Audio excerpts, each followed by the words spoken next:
क्या बिहार में कांग्रेस पार्टी दलित वोटर्स को अपने साथ ला पाएगी? क्या राहुल गांधी उस डूबते ग्राफ को फिर से चढ़ा पाएंगे? जानेंगे इस वीडियो में। हेलो, मैं हूं स्वर्ण और आप देख रहे हैं स्विच। बिहार विधानसभा चुनाव 2025 जैसे जैसे करीब आ रहा है, दलित और युवा वोटर्स सबसे अहम बनते जा रहे हैं। हर राजनीतिक पार्टी अब इन वर्गों को लुभाने के लिए अलग अलग तरीके अपना रही है। कोई दलित केंद्रित पार्टियों से गठबंधन कर रहा है तो कोई दलित नेताओं को संगठन में बड़ा पद दे रहा है या सीधे जनता से संवाद कर रहा है। कांग्रेस पार्टी, जो एक समय में बिहार की सत्ता का केंद्र हुआ करती थी, अब वापसी की कोशिश में पूरी ताकत झोंक रही है। खास बात यह है कि कांग्रेस इस बार दलित और पिछड़े वर्ग के वोटरों को अपने पक्ष में करने के लिए आक्रामक रणनीति अपना रही है। खुद राहुल गांधी बीते 4 महीने में बिहार के 4 दौरे कर चुके हैं। अपने हालिया दौरे में उन्होंने दरभंगा के अंबेडकर छात्रावास में छात्रों से सीधा संवाद किया। इस दौरान राहुल गांधी ने SC/ST समुदाय के लिए 3 अहम मांगे उठाई। ये मांगे न सिर्फ सामाजिक न्याय के एजेंडे को सामने लाती है, बल्कि ये भी दिखाती है कि कांग्रेस अब बिहार में दलितों और पिछड़ों को एक बार फिर से अपने कोर वोटर के रूप में स्थापित करना चाहती है। एक समय था जब कांग्रेस के पास दलित, ब्राह्मण और अल्पसंख्यकों का मजबूत समर्थन था, लेकिन 1990 के दशक के बाद मंडल राजनीति और क्षेत्रीय दलों के उभार ने इस समीकरण को पूरी तरह से बदल दिया। बिहार की राजनीति में दलित वोट हमेशा से ही किंग मेकर रहे हैं। दलित समुदाय, जो राज्य की आबादी का करीब 20% हिस्सा है, न सिर्फ आरक्षित सीटों पर असर डालता है, बल्कि अनारक्षित सीटों पर भी निर्णायक भूमिका निभाता है। तो बिहार की राजनीति में दलित वोट्स और जो लीडर्स हैं, उनकी भागीदारी काफी ज्यादा अहम है।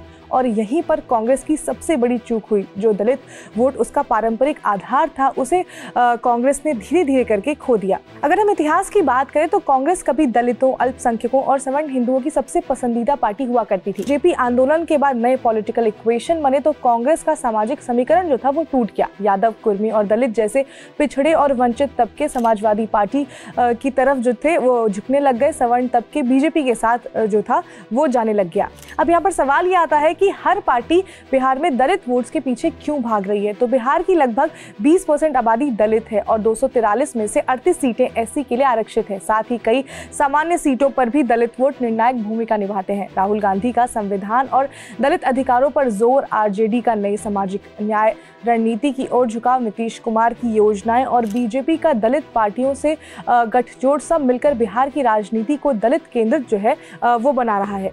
अब यहाँ पे एक इम्पोर्टेंट सवाल ये है कि दलित वोटर्स कांग्रेस से दूर कैसे जाते गए? तो कांग्रेस ने लंबे समय तक दलित नेतृत्व को वो महत्व नहीं दिया जो उसे देना चाहिए था। जहां दूसरी पार्टियों ने दलित समुदायों के भीतर जाकर स्थानीय नेताओं को उभारा, वहीं कांग्रेस की राजनीति ज्यादातर पुराने चेहरों और दिल्ली के इर्द गिर्द घूमती रही। नतीजा ये हुआ कि रामविलास पासवान, जीतन राम मांझी जैसे नेताओं ने दलित समाज में कांग्रेस की जगह ले ली।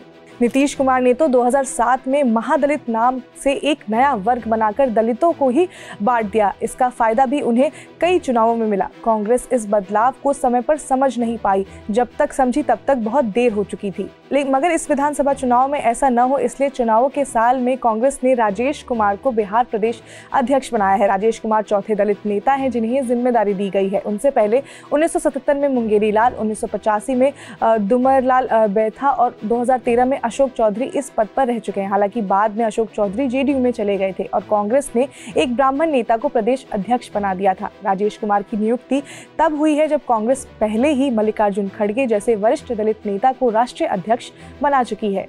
अब लोकसभा चुनाव 2024 की बात करें, जहां उसमें कांग्रेस को देश के कई हिस्सों में फायदा हुआ था, लेकिन बिहार में वो अब भी पिछड़ी हुई थी। नीतीश कुमार का प्रभाव बना रहा था और बीजेपी ने भी दलित राजनीति को बारीकी से साध लिया था, लेकिन कांग्रेस ने हार मानने की बजाय अब नई रणनीति जो है वो अपनाई है।